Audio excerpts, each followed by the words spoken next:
saw a recent video clip of Devin Haney looking like he's back in the gym. He's training, looking big, looking solid. You know, a couple of days ago we saw Devin. He was at the fight with Crawford and Madrimov, and he was huge, man. His face was just like he's heavy, but he's a big boy. He's a big boy, and coming off that loss with Ryan Garcia. Many thought that he was going to return to fight Sandor Martin because I think that was his WBC mandatory. So he ended up saying, I guess 140 ain't for him. He wanted to test the waters and get a belt at 140, and it's looking like Devin Haney will be moving up to welterweight, 147 pounds. So. He's big, man. I mean, we saw how he looked down at 135. He looked like Skeletor.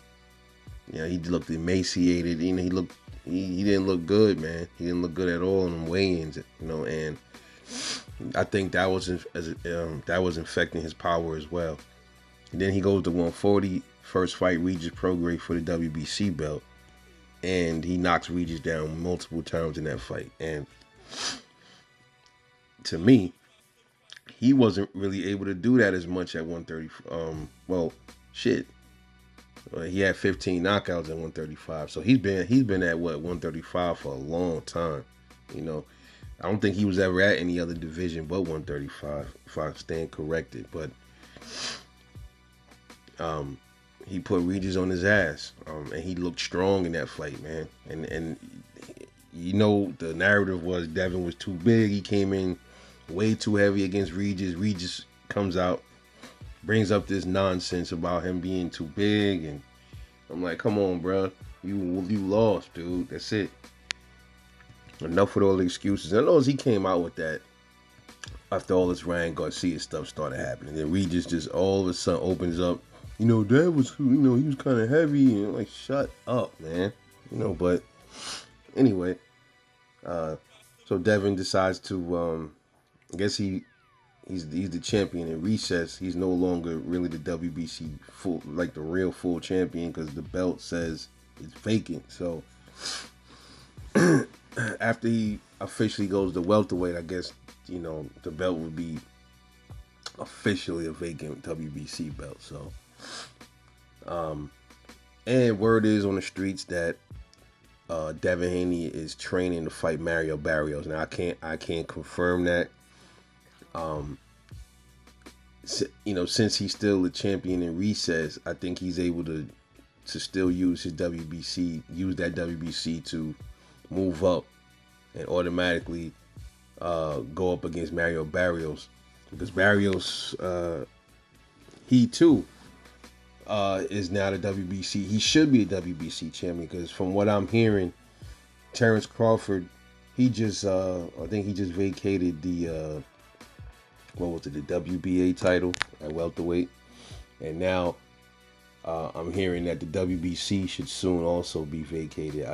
They have to, I guess, update their website. That's what I'm seeing. It's saying that Crawford is still a WBC champion, I believe. I think I saw that yesterday, but we don't know if that's true or not, if he's gonna face Barrios. Now, there's a lot of questions about how Devin Haney's going to perform at welterweight. Like I said, man, every fighter is different, man. Every fighter is different. I think fighters like, Dev, when they show that they're not really punching as hard down at lower divisions, lots of times when they move up, then they start to punch harder. It's weird, right? Sometimes fighters that they look good and they getting all these knockouts at the lower divisions, and they move up, they don't get the knockouts no more. Then the fighters that not getting knockouts at the lower divisions, they start moving up and they start getting knockouts and knockdowns. Don't you notice that? That's kind of crazy, right? And I think that's the situation that we're seeing with Shakur and Devin. We'll just have to see, man. But welterweight, man, right now the welterweight division, there's a couple of killers up there. You know, two to name, Brian Norman Jr. and Jerome Boots Ennis. Those are the ones that poke out the most. Stanionis ain't no slouch either, and neither is Mario Barrios. You know, Barrios. I think Barrios would be a little easy work for Dev because he's not really a mover. He's a boxer puncher. Uh, but we'll have to see, man. But this is interesting. This is Devin trying to challenge himself to be a three divisional champion. So I gotta respect that. You know, will we ever see a Ryan and Devin rematch? I hope not. I don't want to see that. I don't want. I mean, I would like to see it because I want to see Devin whoop his ass. But at the same time, I don't want Dev helping that bitch motherfucker get another bag. You know what I'm saying? So that's the only thing that's kind of I'm conflicting with that one. But shout out to Devin Haney, man. Come back strong, brother. We love you. Hold your head. Fuck all of the haters and do your thing, man. You know, we'll talk more about Devin Haney in the welterweight division in another video. But let me know what y'all think about Devin Haney seeing training potentially for the welterweight division. This is Rebel Life Boxing. Catch y'all later on the next one. And I'm off this.